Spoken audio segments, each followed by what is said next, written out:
parts: central nervous system, peripheral nervous system, and autonomic nervous system. Central nervous system, it consists of brain and spinal cord. So today we are going to study meninges. What are meninges? The meninges, which are the coverings which are present around the brain as well as spinal cord. These are the protective coverings which are present around the brain as well as spinal cord. So let us study. This is outermost hard covering of the brain, which is called as cranium. Immediately below the cranium, the layer is present called as dura mater. Dura mater, it is a very toughest membrane just present beneath the cranium. The middle layer is called as arachnoid matter. Arachnoid means web-like appearance. So this arachnoid matter, it forms a web-like appearance around the brain. And the innermost layer is called as pia mater. Pia means very soft and matter means mother. So it is a very soft, delicate membrane which is present immediately after the brain. So if we go from outer side to inner side, the layers are: outermost is called as dura mater, middle one is called as arachnoid mater, and the innermost layer is called as pia mater. And this is the human brain, which is a very soft and delicate structure. This structure is called as spinal cord. So this meninges, they are covered along with brain also and spinal cord also. Now let us study what do you mean by subdural space. Subdural space means the space which is present in between dura mater and arachnoid mater. That space is called as subdural space, which is filled with a fluid called as serous fluid. Subarachnoid space, the space which is present in between the pia mater and arachnoid mater, is called as subarachnoid space, which is filled with a fluid called as cerebrospinal fluid. So let us see one more time. This is brain. The innermost layer is pia mater. The middle layer is called as arachnoid mater. The outermost layer is called as dura mater.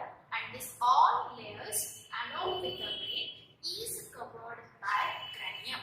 When you come to spinal cord is also having these three layers, and the spinal cord is surrounded by a very hard covering which we call as a vertebral column, and this vertebral column is made up of many vertebrae. So the spinal cord, it is protected inside the vertebral column, and the brain, it is protected inside the cranium along with meninges. Our today's topic is cerebrospinal fluid. What is cerebrospinal fluid? Cerebro means brain and spinal means it is related to spinal cord.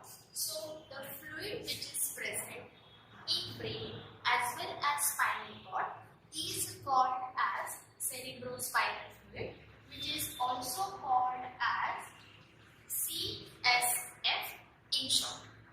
Let us study the function of cerebrospinal fluid.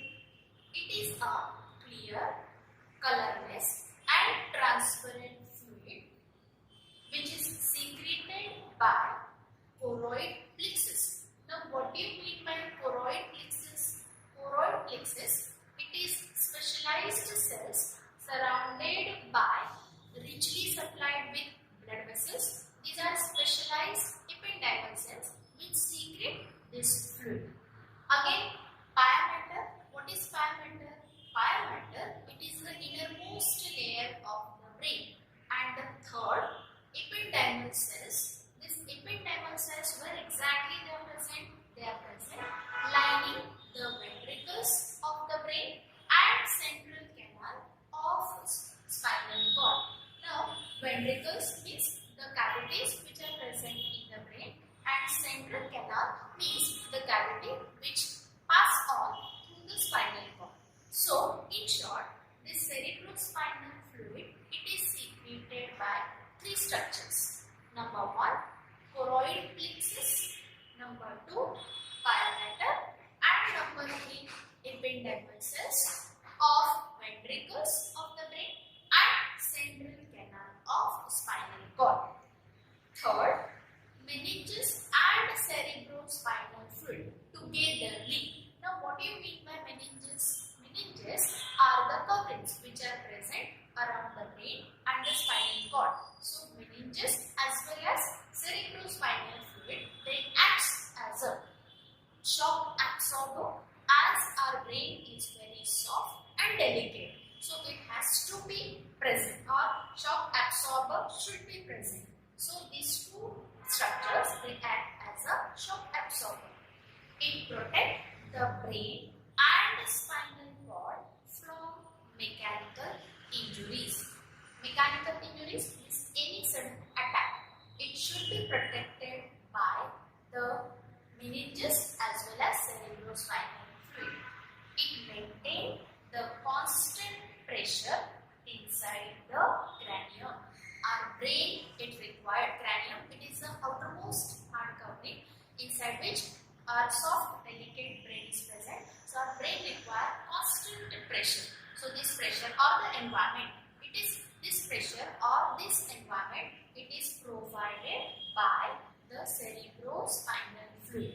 Let us study the next function, exchange of nutrients and the waste product between blood and the brain tissues. As our brain, it has to do the work continuously.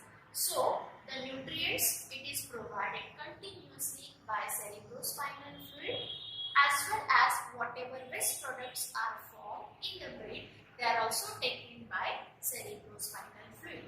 It supply means cerebrospinal fluid, it supply oxygen continuously to the brain because our brain is working continuously. So, it requires oxygen continuously. It protects the brain from desiccation. It means it do not allow, it means CSF, it do not allow the brain to become dry. It has to remain in the moist condition always. Let us study the nature of CSF. Its volume is approximately 150 ml. Specific gravity is 1.005. Its nature is alkaline, or we can say it is basic in nature, and it is produced at the rate of 0.2 to 0.7 ml per minute or 600 to 700 ml per day. If you see the structure or the composition of cerebrospinal fluid, it consists of 99% of water and remaining 0.87% of solid substances which are present in cerebrospinal fluid. Now, in solid substances, again, it consists of organic as well as inorganic substances, like it consists of proteins, amino acids, cholesterol, urea, uric acid, as well as it consists of the substances or the mineral like potassium, calcium, then bicarbonate and other minerals also.